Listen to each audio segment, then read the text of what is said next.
जय माता दी दोस्तों, कैसे हैं आप सब। मेरे YouTube चैनल पर आप सभी का स्वागत है। रविवार के दिन पड़ने वाले प्रदोष व्रत को रवि प्रदोष व्रत के नाम से जाना जाता है। इस व्रत को करने से आयु वृद्धि होती है और अच्छा स्वास्थ्य लाभ प्राप्त होता है। वहीं इस पूजा को करने से दाम्पत्य सुख बढ़ता है, साथ ही जीवन में आ रही सभी परेशानियां दूर होती है। इस व्रत के प्रभाव से सफलता मिलती है और शिव पार्वती अपने भक्तों की सभी मनोकामनाओं को भी पूरा करते हैं। रवि प्रदोष के दिन व्रती को सूर्योदय से पूर्व उठकर स्नान आदि से निवृत्त हो जाना चाहिए। उसके पश्चात स्वच्छ वस्त्र धारण करें। सूर्य को तांबे के पात्र में जल, रोली और अक्षत डालकर अर्घ दे। उसके बाद भगवान शिव और पार्वती का ध्यान करके इस व्रत को विधि पूर्वक पूरा करने का संकल्प ले। पूरे दिन नियम और संयम के साथ व्रत करने के बाद शाम के समय एक बार फिर से स्नान करके स्वच्छ वस्त्र धारण करें। स्नान के बाद भगवान शिव की बेलपत्र, कमल, धतूरे के फल आदि के साथ पूजा करें। भगवान शिव संग माता पार्वती की पूजा करना बिल्कुल ना भूले।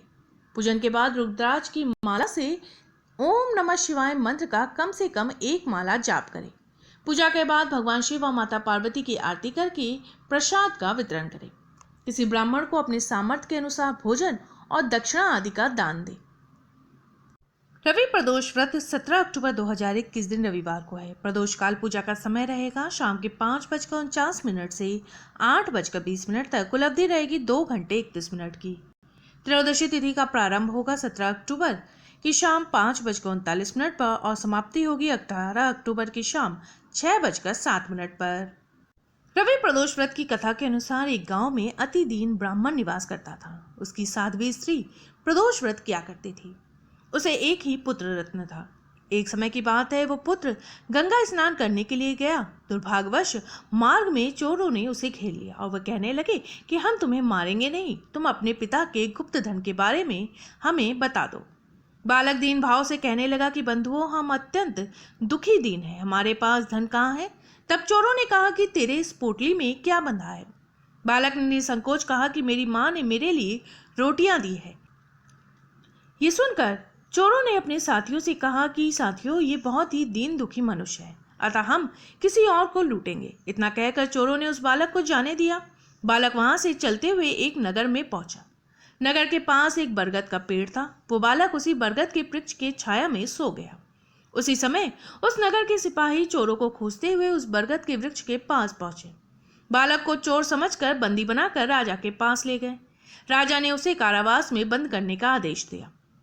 ब्राह्मणी का लड़का जब घर नहीं लौटा तब उसे अपने पुत्र की बड़ी चिंता हुई। अगले दिन प्रदोष व्रत था। ब्राह्मणी ने प्रदोष व्रत किया और भगवान शंकर से मन ही मन अपने पुत्र की कुशलता की प्रार्थना करने लगी।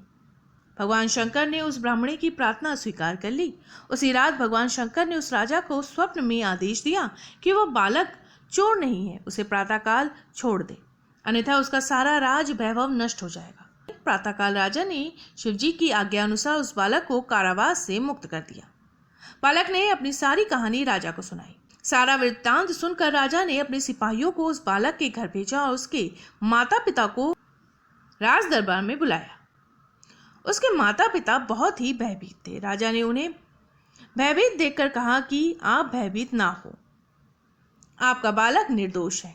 राजा ने ब्राह्मण को 5 गांव दान में दिए, जिससे कि वे सुखपूर्वक अपना जीवन व्यतीत कर सके। भगवान शिव की कृपा से ब्राह्मण परिवार आनंद से रहने लगा। अतः जो भी मनुष्य रवि प्रदोष व्रत को करता है, वह सुखपूर्वक और निरोगी होकर अपना पूर्ण जीवन व्यतीत करता है।